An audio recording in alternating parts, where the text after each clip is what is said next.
Judy was boring. Hello. Then Judy discovered ChumbaCasino.com. It's my little escape. Now Judy's the life of the party. Oh, baby, mama's bringing home the bacon. Whoa, take it easy, Judy. The Chumba life is for everybody. So go to ChumbaCasino.com and play over 100 casino-style games. Join today and play for free for your chance to redeem some serious prizes. ChumbaCasino.com. No purchase necessary. Void where prohibited by law. 18 plus terms and conditions apply. See website for details. With Lucky Land Slots, you can get lucky just about anywhere. Dearly beloved, we are gathered here today to... Has anyone seen the bride and groom? Sorry, we're here. We were getting lucky in the limo and we lost track of time. No, Lucky Land Casino, with cash prizes that add up quicker than a guest registry. In that case, I pronounce you lucky. Play for free at LuckyLandSlots.com. Daily bonuses are waiting. No purchase necessary. Void where prohibited by law. 18 plus. Terms and conditions apply. See website for details.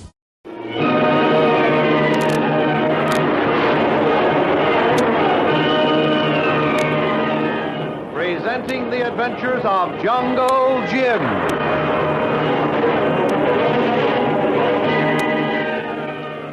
The Adventures of Jungle Jim, broadcast weekly over this station, are dramatized from the full-color action pictures to be found in the Comic Weekly, the world's greatest comic supplement that comes to you each week with your Hearst Sunday newspaper. Join the 11 million adults and 6 million youngsters who make their weekends more enjoyable reading the world's greatest comic and adventure pictures by the world's best artists featured in every issue of the Comic Weekly. Insist on the Sunday newspaper that brings you the Comic Weekly.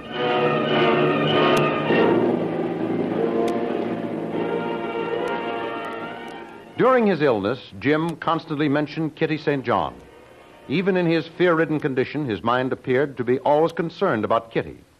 To Lil, who had been nursing him day and night, it suggested that perhaps Jim and Kitty had become very much attached to each other.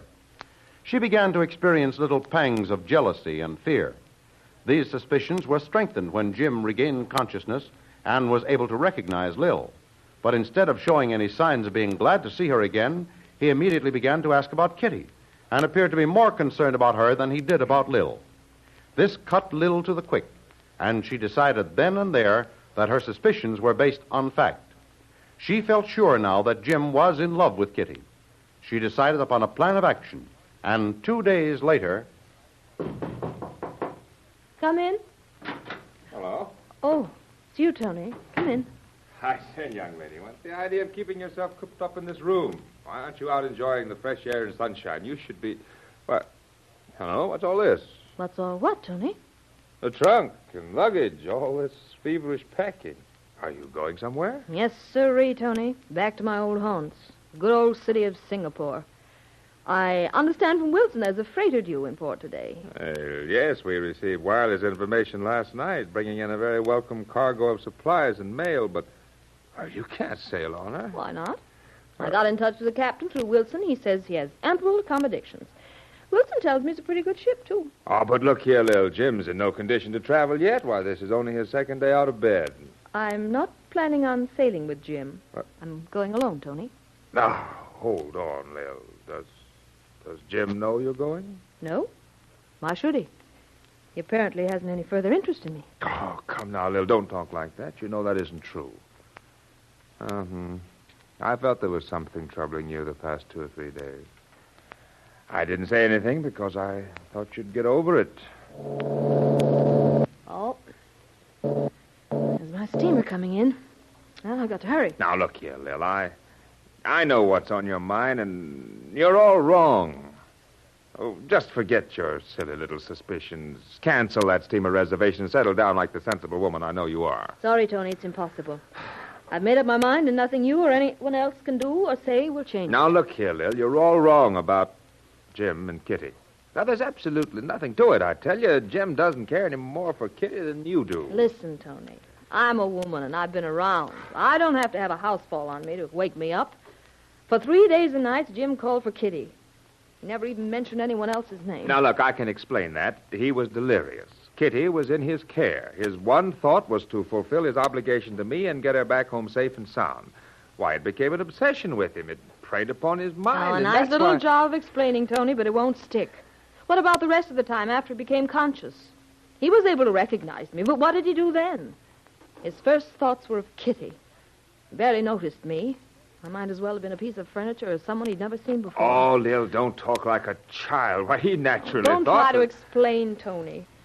The moment he got up yesterday, what happened? Yes, I can explain that, too. He was walking down the corridor. Kitty's door was open. And she leaped out of bed, did a flying tackle on Jim, and dragged him back into her room where she forcibly detained him for an hour while she talked to him. Why, Lil, I never thought anyone as smart, intelligent, and worldly wise as you're supposed to be would act like this. Why, you're behaving like a 16-year-old schoolgirl. Why, this whole thing is too utterly ridiculous. Now, look here, Tony. I know what I'm doing, and there isn't any more to be said. I've enjoyed meeting you, Tony. You've been swell. And I want to part good friends, so please let's drop the subject of Jim and myself. Well... After all, I'm free white and 21. Jim and myself are merely partners in these little adventures, and I always feel free to come and go as I choose. I choose to go, and that's that. Very well, Lil. If that's the way you want it, I guess there's nothing left for me but to retire gracefully. Thanks, Tony. That's being sensible. Well, now I'm all packed and ready to go. I understand the boat only makes a 3-hour stopover here. Oh, but look here, Lil. Aren't you even going to say goodbye to Jim? Well, I don't see how I can. He's gone off to Sugarloaf Point. And that's right out the end of the inlet. Well, no. It's a good 35 or 40 miles from here. Well, we could get word to him. How? Well... Wilson drove him out in your car, the only one available, and they don't intend to return until late this afternoon. By that time, we'll be well out to sea. Say, look here, you didn't have all this in mind when you planned this little getaway, did you, Lil? Perhaps. However, I've left a letter of explanation for Jim. He'll get it when he gets back, and we'll understand everything. And if I were you, Tony, I wouldn't interfere. Just let things take a natural course. Believe me, it will be better that way. Very well, Lil. Matter of fact, I don't appear to have any choice. However, please drop in and say goodbye to me before you leave, will you? I'll go now. Very well, Tony. I'll see you before I go down to the boat. Look here, Chisholm. Did you have that launch of mine put in shape yet? Yes, sir, Mr. Lowry. She's in fair shape, but I can't do much until the new parts come in. Do you think she'd make a run to Sugarloaf Point and back? I reckon so, Mr. Lowry. Naturally, I can't get much speed out of her. How long would it take you to run out and back? Oh, 2 hours and a half at the most, I guess. Okay, it'll be about 3 hours before the Southern Cross sails. I guess we can make it all right. Now, what's up, Mr. Lowry? Now, here's what I want you to do, and don't fail me, Chisholm. Yeah? Get that launch and get going out to Sugarloaf Point. Jungle Jim, Bradley, and Wilson are out there in my car. Jim's out there getting some good sea air and sun. Yeah. Find Wilson and tell him to get in the car and drive as fast as he can with safety to Jim. Tell him it's urgent to have him down at the dock before the Southern Cross sails. Now then, remember, it's urgent. Make all the speed possible. Okay, Mr. Lowry. Those rebels did a pretty good job of wrecking that launch, but I think I've got her fixed up to go the distance in pretty good shape. Okay, and hurry, man. Why, Tony, what's all the mystery and excitement going on around here? That's none of your business, young lady. Why, Tony Lowry. Now, look here, I haven't got the time or patience to argue with you right now. But let me tell you one thing, young lady. If you were strong enough and fully recovered, I'd be tempted to turn you over my knee and give you what every scheming, willful child deserves. Well... Now, you get right back to your room. Get in bed and stay there. And if I find you out of either one in the next 3 hours, I'm liable to forget I'm a gentleman. Now, get going off into your room. What, Tony Lowry? You're a nasty, ill-tempered Kitty man. St. John, I'm warning you. Now, get out of here at once. Why, Tony Lowry, What? Yes. Yes.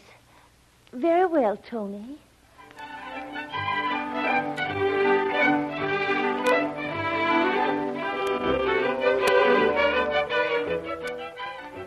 But while Tony has sent his man hustling off to Sugarloaf Point to get Jim back in hopes he'll be able to prevent Lil from sailing, Lil herself hasn't been idle. Suspecting Tony might take some action, Lil has hurried down to the wharf to see the captain.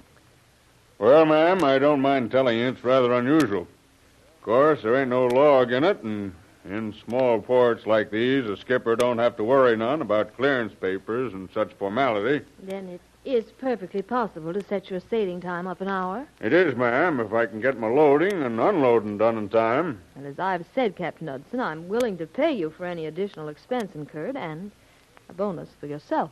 Well, extra expense wouldn't amount to much, ma'am. Pay those natives an extra $1 apiece, and they'll do it in double quick time. Ain't a whole lot to load. There's 25 natives. Very well. Here's $25 to cover that.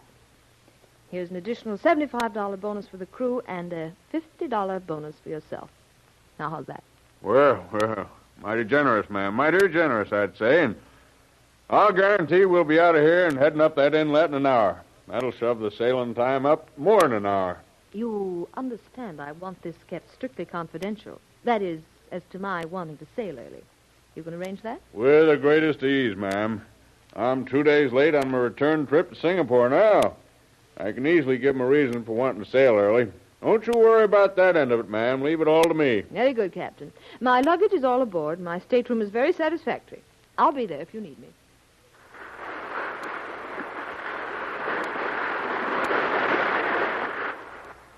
Well, ma'am, got away all right, didn't we?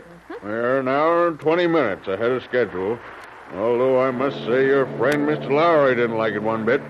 Ray's a very old devil, he did. Sure tried his best to hold me. Yes, Captain, I realized that. I had a little trouble with him myself. Nice man, but very obstinate and awfully stubborn. It's a darn good job we had the mail aboard early. He could have held that up if we hadn't already loaded. We always hate to leave these little places without mail. Well, there's Sugarloaf Point over there, starboard. That's your last look at me here. Oh, yes. Up there where that man is standing. Oh, Captain. Huh? Do you mind lending me your glasses? I'd like to have a better look at him.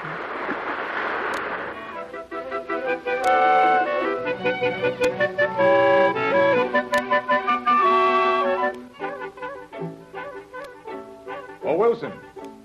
Wilson, come up here a minute. Coming right up, Jim. What do you see? That freighter down there. Yeah? Trim-looking craft. She only came in early this morning. First ship to touch the island in months. Good thing, too. Settlers were running low on supplies. That's funny about the Southern Cross, though. She's way ahead of her sailing schedule. She generally puts over much longer than this. Must be late on this trip, then. No. Day or so makes no difference to old man Hudson as a rule. Why, he hasn't been in port longer than 2 hours at the most. Guess he was in a hurry. Hi there, Mr. Bradley. Dick Wilson. Well, that's Chisholm. Hi, How in fellas. the world did he get out here? Must be something wrong in town, I guess. He's apparently upset over something. Mr. Bradley. Message from Mr. Lowry. Wanted you to hurry back to town. I guess it's too late now. There goes the Southern Cross. Oh, what's up, Chisholm? Why all the excitement? Well, I'm darned if I know. Mr. Lowry called me in about an hour ago and told me to get the launch ready and come out here as fast as I could to get you.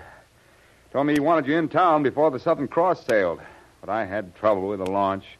Couldn't get her started first, and then when I had her running, I couldn't get any speed out of her. Then I looked back and see the Southern Cross steaming down the inlet. She must have sailed away ahead of schedule. Well, it's all rather unfortunate, Chisholm. However, it can't be helped. We'll explain it to Mr. Lowry when we get back. You did the best you could. Thanks just the same, Chisholm. Okay. Come on, Wilson. Let's go and see what all the excitement is about. Well, I appreciate all your efforts, Tony. But then Lil's a strange person, and awfully hard to handle once she makes up her mind to something. But how about that letter, Jim? Hadn't you better read it? Oh, yes, wait. Dearest Jim, we have been through much together, and it has been wonderful.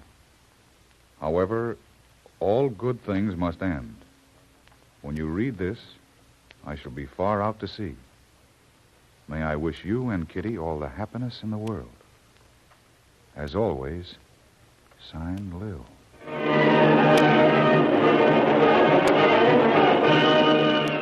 And so Lil, her mind poisoned with jealousy and suspicion, has left Jim and is now on the way back to Singapore.